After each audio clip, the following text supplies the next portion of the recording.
us okay? Loud and clear. We're ready whenever you are. All right. Good afternoon. Hopefully everyone had a very happy Christmas celebration together. And hopefully everyone is looking forward to a safe and sound New Year's.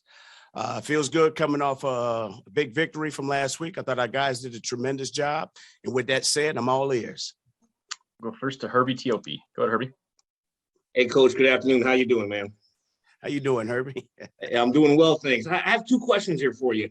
First one, Clyde Edwards-Helaire obviously missing 2 straight days of practice. What's your comfort level if you have to go into this game without him?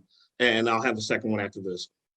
Okay, our comfort level is the next man is always available and ready. So obviously our training room people are going to do whatever they can to make sure that he's ready to go if given that opportunity. But when it's all said and done with, we know the motto here. Next man is up. And these guys have done a tremendous job all year long of just stepping up when presented with the opportunity to do so. When you pop on the tape, what's the first reaction when you look at Trey Hendrickson, the Bengals defensive end?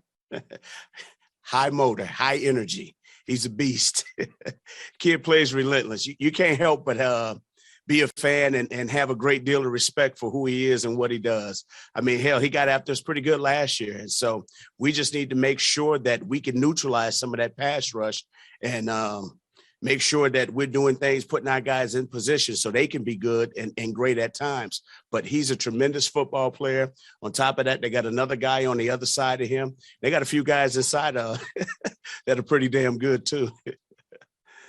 We'll go next to Pete Sweeney. Go ahead, Pete. Hey, Coach. Patrick mentioned that last week Tyreek Hill was a little bit tired, said the word exhausted, and obviously conditioning is coming into this COVID thing. When it comes to Hill and Travis Kelce and you watching them on the field this week, just how similar are they to what you normally see from these two guys? You know what? I think they're much better than what they were both a week ago. Obviously, Tyreek came back and played in the game. Trav didn't have that opportunity to do so. But I think in hearing Tyreek said he was tired, it was kind of odd hearing that. Nobody expected to hear that from him. But, having this week to really get out there, get their conditioning back, those guys are professionals. They know exactly what to do and what is needed for them to be at their best. So I think they'll be just fine. Let's go next to Adam Teicher. Go ahead, Adam. Hey, Eric, Happy New Year.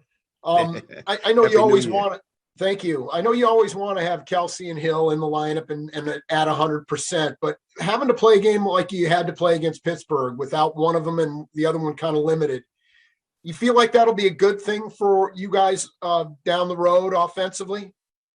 Maybe with some other guys having to step up into bigger roles? Well, here's the thing. You never want to go into any game without, all your great players. But this is a part of the game, and this is the day and age in which we're living in. So it's our job as a coaching staff to make sure that our guys are ready. And I've talked about this in the past. We coach our backup players to be starters. And I thought those guys that stepped into those roles did a tremendous job. Let's also give some credit where credit is due. Let's give some credit to the coaches who stepped up as well. Our whole entire staff stepped up and did the extra that needed to be done to get those guys prepared and ready to play. But yes, if that was to happen, you knock on wood, you never want to go into a game fully loaded. But if we do happen to have to go into a game in that particular situation, we're just going to let our guys play. Let them know that, hey, we have full trust in their capabilities of getting the job done. We'll go last 3, starting with Matt McMullen. Go ahead, Matt. Coach, you talk about next man up. It seems like Byron really embraced that last week, particularly after the drop early in the game, moved on from that and had a great game. What can you say about his performance last week? You know what? I thought Pringle did a heck of a job. I'm not shocked nor surprised. And the thing about Pringle, he's one of our hardest working individuals. Kid comes to work every day with his hard hat. And the thing that you appreciate about Pringle is that he does not take anything for granted. You don't have to remind Pringle that that he had a drop. He's going to remind himself, and he's going to find a way to make up for that particular play.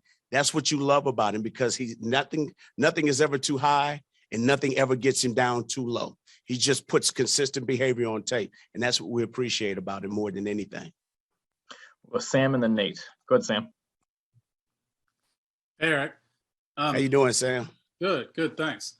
How much do you feel like the relative struggles that you guys had as an offense during the middle part of the year, especially something that Patrick really hadn't experienced before, prepares you for the postseason, considering a lot of what you saw and struggled against in the regular season, you'll probably see in the postseason?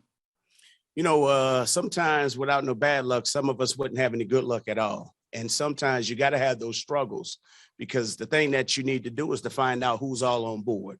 Okay. On top of that, I thought it brought us together more so as a staff and also even together as a team, because these guys understood exactly what was needed to be done.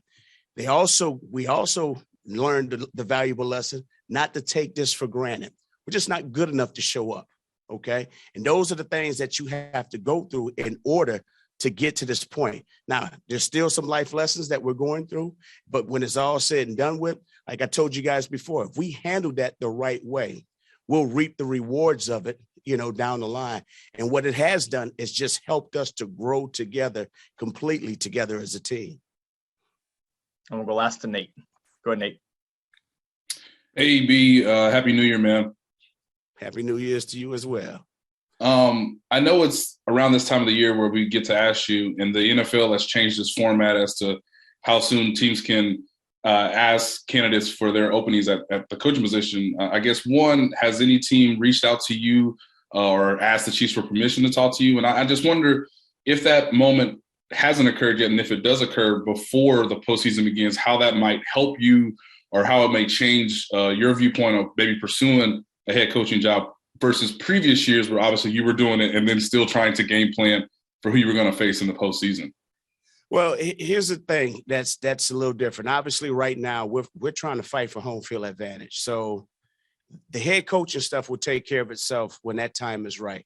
Right now, my job is to make sure that we're ready and that we're taking care of the little things that we need to take care of. And Nate, I know that question is going to continue to come up. If and when that does happen, we'll address that then. But right now, my mind, my body, and my soul is focused on making sure that we're doing everything under the sun to make sure that we can take care of business this week and also finish the season the right way the following week. Coach EB, we appreciate the time. Thanks for joining us. Thank you, guys.